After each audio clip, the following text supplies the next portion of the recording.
Welcome to This Explainer. Today, we are diving into the epic, deeply complex story of a man who literally reshaped a nation and went toe-to-toe with a global superpower. We're looking at the 50-year rule of Fidel Castro, a leader whose shadow stretched across the entire 20th century. Just think about this for a second. What if one man could overthrow a dictator, challenge the United States, survive the absolute height of the Cold War, and then lead his country for nearly half a century? It sounds like the plot of a thriller, right? But that is Fidel Castro. He's a figure who immediately and intensely polarizes people. To some, he's this celebrated revolutionary who brought vital healthcare and education to millions. But to others, he is fiercely condemned as an authoritarian who denied basic freedoms and forced countless citizens into exile. A nation of contrasts.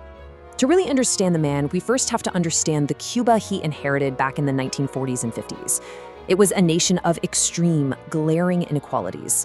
You had wealthy elites and foreign companies controlling massive sugar plantations and these luxurious Havana hotels, sitting right alongside severe, grinding rural poverty. When Fulgencio Batista seized power in a 1952 military coup, a lot of Cubans felt like their democracy had just been flat out stolen from them. That Batista coup was a real turning point. It convinced a young lawyer named Fidel Castro that peaceful reform was completely impossible. He actually shifted gears entirely to become a guerrilla fighter. By 1956, after returning from exile aboard the famously overcrowded yacht Grama, he was operating out of the rugged Sierra Maestra Mountains, right alongside the Argentine revolutionary Che Guevara. It was a grueling, brutal campaign, but it steadily gained momentum and ultimately culminated in a stunning revolutionary victory in 1959. History will absolute me. Castro delivered those exact famous words during a totally passionate defense speech after his failed attack on the Moncada barracks in 1953. It perfectly captures his immense resolve.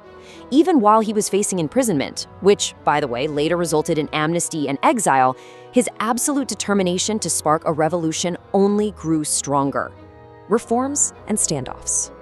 Once he actually took power, Castro didn't waste a single moment. He immediately launched these sweeping reforms, aggressively nationalizing large estates and foreign-owned businesses to redistribute land and totally reshape the economy. He completely transformed Cuba domestically. We're talking about a massive nationwide literacy campaign, establishing free schools and universities for literally all citizens and building a universal healthcare system from the ground up. Cuba even poured heavy investments into biotechnology and sports, and pretty soon, Cuban doctors began providing medical assistance all over the globe. But as you might expect, these domestic moves triggered a massive global standoff. Castro's growing alliance with the Soviet Union deeply alarmed the United States. He survived the US-backed Bay of Pigs invasion in 1961, which honestly only strengthened his iron grip on power. And then, in 1962, came the Cuban Missile Crisis. Soviet nuclear missiles were secretly placed in Cuba, bringing the entire world to the absolute brink of nuclear war for 13 terrifying days before diplomacy finally prevailed.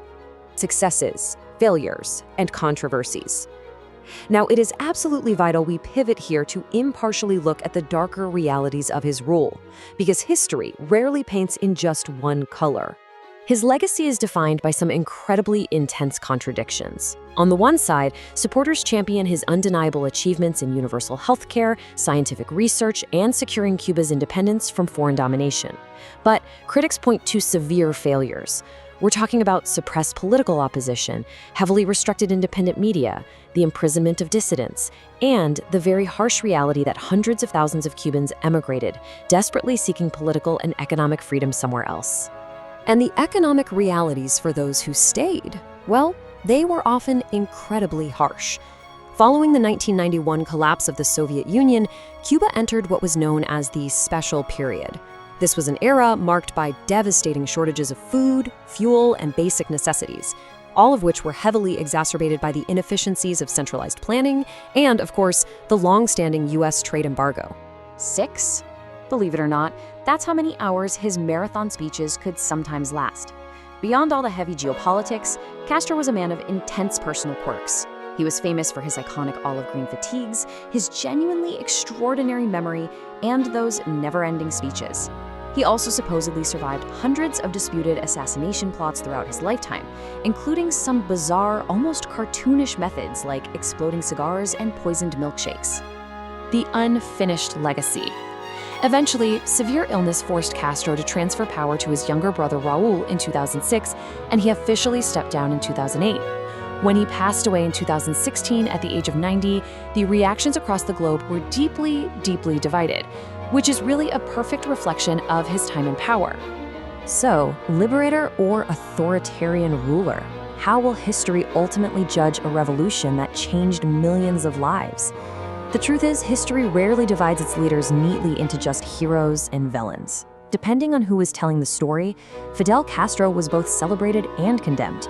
But one thing is absolutely certain for sure. He permanently reshaped Cuba, and his massive impact is still being felt today.